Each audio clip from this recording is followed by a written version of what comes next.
നമസ്കാരം. ഇടവം രാശിയിൽപ്പെട്ട കാർത്തിക അവസാനം രോഹിണി മകയിരം ആദ്യ പകുതി നക്ഷത്രക്കാരായി വരുന്ന ഇടവം രാശിക്കാർക്ക് ഇവർക്ക് അഷ്ടമാധിപനും 11ാം ഭാവാധിപനുമാണ് വ്യാഴം. ഈ 3ാം ഭാവത്തിൽ ഉച്ചസ്ഥനായി വരുന്ന വ്യാഴം ഈ രാശിക്കാർക്ക് രോഗം കൊണ്ട് ബുദ്ധിമുട്ടിയിരുന്നവർക്ക് രോഗവിമുക്തി ഉറപ്പായിട്ടും വന്നു ചേരുന്നതാണ്. ഇതുവരെ പല അസുഖങ്ങളും പല ബുദ്ധിമുട്ടുകളും ഒക്കെ ഉണ്ടായിരുന്നവർക്ക് അതിൽ നിന്ന് രോഗവിമുക്തി ഉണ്ടാകുന്നതാണ്.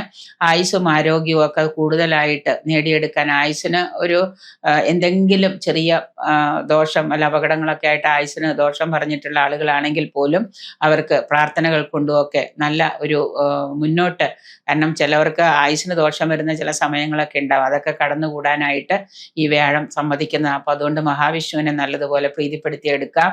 അതുപോലെ തന്നെ നിങ്ങൾക്ക് സഹോദരന്മാരും സുഹൃത്തുക്കളുമായിട്ടും ഒക്കെ ഉള്ള ബന്ധം, ദൃഢമായൊരു ബന്ധം കാഴ്ചവെക്കാൻ സാധിക്കുന്നതാണ്. അതോടൊപ്പം തന്നെ സുഹൃത്തുക്കളുടെയൊക്കെ സഹായത്തോടു കൂടി കൂടുതൽ ഗുണാനുഭവങ്ങളൊക്കെ ഉണ്ടാക്കാനായിട്ട് സാധിക്കും. ഉപജീവന മാർഗങ്ങൾ, ചെറിയ സംരംഭങ്ങളൊക്കെ ആയിട്ടോ അല്ലെങ്കിൽ വീട്ടിൽ തന്നെ ചെറുകിട കർഷകരായിട്ടോ ഒക്കെ ഉപജീവന മാർഗങ്ങൾ നടത്തുന്നവർക്ക് നല്ല ആദായം പ്രതീക്ഷിക്കാം. പൊതുവെ നിങ്ങൾക്ക് ഇതുവരെ ഉണ്ടായിരുന്ന ചില ബുദ്ധിമുട്ടുകളും കാര്യങ്ങളും സാമ്പത്തിക ബുദ്ധിമുട്ടുകളും ഒക്കെ മാറി നിങ്ങൾക്ക് ദൈനംദിന കാര്യങ്ങൾ യൂഷ്വലായിട്ട് നല്ല രീതിയിൽ മുന്നോട്ട് കൊണ്ടുപോകാനായിട്ട് ഈ വ്യാഴമാറ്റം നിങ്ങളെ സഹായിക്കുന്നതാണ്. ഇടവം രാശിക്കാരെ മീഡിയ രംഗത്തും അതുപോലെ തന്നെ പത്രപ്രവർത്തന രംഗത്തും ടീച്ചർമാരായിട്ടുള്ളവർക്ക്, അഡ്വക്കേറ്റ്സ്, ഈ തലത്തിലൊക്കെ പ്രവർത്തിക്കുന്ന ആളുകൾക്ക് നല്ല ഒരു കാലം, അനുകൂലമായിട്ടുള്ള ഒരു കാലമാണ്. ഒപ്പം രാഷ്ട്രീയ രംഗത്ത് പ്രവർത്തിക്കുന്ന ആളുകളായിട്ടുള്ള ഇടവം രാശിക്കാർക്ക് ആനുകൂല്യങ്ങളും അംഗീകാരങ്ങളും ഒക്കെ പ്രശസ്തിയും ഒക്കെ കൈവരുന്ന ഒരു കാലഘട്ടം തന്നെയാണ് ഈ വരുന്ന ഒരു വ്യാഴമാറ്റം എന്ന് പറയുന്നത്. യുവജനങ്ങളായിട്ടിരുന്നിരുന്നവർക്ക് ആഗ്രഹിച്ച രീതിയിലുള്ള വിവാഹ ബന്ധങ്ങൾ, ഇതുവരെ ഏത് വിവാഹം വന്നാലും നടക്കാതിരിക്കുകയും അതിന് കുറവുകൾ കണ്ടെത്തുകയും ചെയ്തിരുന്നവർക്ക് നിങ്ങൾ ആഗ്രഹിച്ച രീതിയിലുള്ള, സ്ത്രീയാണെങ്കിലും പുരുഷനാണെങ്കിലും നിങ്ങൾ ആഗ്രഹിച്ച രീതിയിലുള്ള വിവാഹ ബന്ധം വന്നു ചേരുന്നതാണ്. കുടുംബത്തിലെ ചെറിയ തോതിലുള്ള മംഗളകർമ്മങ്ങളൊക്കെ നടന്നു കിട്ടുവാനായിട്ട് അവസരങ്ങൾ വന്നു ചേരുന്നുണ്ട്. കുട്ടികൾ 28, വിവാഹ നിശ്ചയം, ഗൃഹപ്രവേശം, ഇങ്ങനെയുള്ള കാര്യങ്ങളൊക്കെ കുടുംബത്തിൽ നടക്കുന്നതാണ്. പങ്കാളിയുമായിട്ട്, കുടുംബത്തിലെ ഭാര്യയും ഭർത്താവുമായിട്ടുള്ള പങ്കാളികളുമായിട്ടുള്ള അഭിപ്രായ വ്യത്യാസങ്ങളും ഒക്കെ ഒരു പരിധിവരെ നിങ്ങൾക്ക് പരിഹരിക്കാനായിട്ട് കഴിയുന്ന ഒരു കാലഘട്ടം തന്നെയാണ്. ദൂരദേശ യാത്രകളൊക്കെ നിങ്ങൾക്ക് ഉപകാരപ്രദമാവും. ഇതുവരെയൊക്കെ ദൂരദേശ യാത്ര നടത്തിയിട്ട് അത് അലച്ചിലുകളാവുകയും പണച്ചെലവാവുകയും ചെയ്തിരുന്നവർക്ക് ഇനിയിപ്പോൾ എന്തെങ്കിലും ഒരു കാര്യത്തിന് അന്യദേശത്തോ ദൂരദേശ യാത്രകളൊക്കെ ചെയ്യേണ്ടതായിട്ട് വരികയാണെന്നുണ്ടെങ്കിൽ അതൊക്കെ പ്രയോജനപ്പെടുത്താനായിട്ടൊക്കെ സാധിക്കുന്നതാണ്.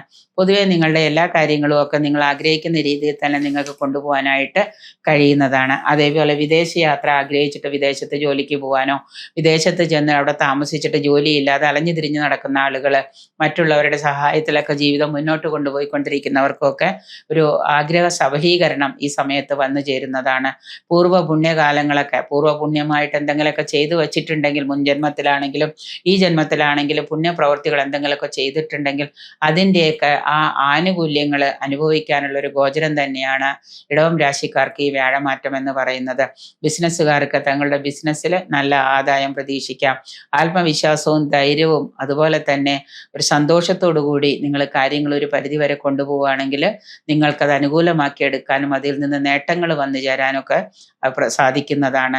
സ്പിരിച്വാലിറ്റി വർദ്ധിക്കുന്ന കാലഘട്ടമാണ്. കലാകായിക സാംസ്കാരിക രംഗത്ത് പ്രവർത്തിക്കുന്നവർക്ക് നല്ല ഉയർച്ചയും അതുപോലെ തന്നെ നിങ്ങൾ പ്രതീക്ഷിക്കുന്ന തരത്തിലുള്ള ഒരു മാറ്റവും നിങ്ങൾക്ക് കൊണ്ടുവരാനായിട്ട് കഴിയും. കായിക രംഗത്തൊക്കെ പ്രവർത്തിക്കുന്നവർക്ക് ഇതുവരെയൊക്കെ എന്തെങ്കിലും കാരണത്തിലൊക്കെ പരാജയം സംഭവിച്ചവർക്ക് നേട്ടങ്ങളൊക്കെ ഉണ്ടാകുന്നതാണ്. സ്വന്തമായിട്ട് ചെറിയ സംരംഭങ്ങളൊക്കെ തുടങ്ങാൻ സാധ്യത വന്നു ചേരുന്നുണ്ട്. കേസ്, കോടതി ഇതൊക്കെ എന്തെങ്കിലും ഉണ്ടാവുകയും കേസ് 10 വർഷം 12 വർഷമായിട്ട് കേസ് നടത്തുന്നവർക്ക് അതിൻ്റെ തീരുമാനങ്ങളൊക്കെ അനുകൂലമാകുന്നതാണ്. പ്രണയിതാക്കളായിട്ടുള്ള ആളുകൾക്ക് വിവാഹബന്ധത്തിൽ നിങ്ങളുടെ പ്രണയം കലാശിക്കുന്നതാണ്. ശനി 11ലാണ്, ഭാഗ്യസ്ഥാനത്താണ് ശനി സ്ഥിതി ചെയ്യുന്നത്. എങ്കിലും കൂടുതൽ നേട്ടങ്ങൾക്കായിട്ട് വ്യാഴത്തെയും ശനിയെയും പ്രീതിപ്പെടുത്തുന്നത് കൊണ്ടും ഒപ്പം നിങ്ങളുടെ ജാതക പരിശോധന നടത്തി ഓരോ ഗ്രഹങ്ങളുടെയും പൊസിഷൻ നോക്കിയിട്ട് ചിലപ്പോൾ വ്യാഴത്തിൻ്റെ പൊസിഷനോ അല്ലെങ്കിൽ ശനിയോ ഒക്കെ നിങ്ങൾക്ക് ദോഷപ്രദനാണെന്നുണ്ടെങ്കിൽ അതിനും കൂടെ പരിഹാരങ്ങൾ ചെയ്താൽ ഈ ഗോചരം മൂലം നിങ്ങൾക്ക് നേട്ടങ്ങൾ ഉണ്ടാക്കിയെടുക്കാനായിട്ട് സാധിക്കും. നല്ലതുപോലെ പ്രാർത്ഥനകൾ സ്വായത്തമാക്കുക, ദൈവാധീനം വർദ്ധിപ്പിക്കുക.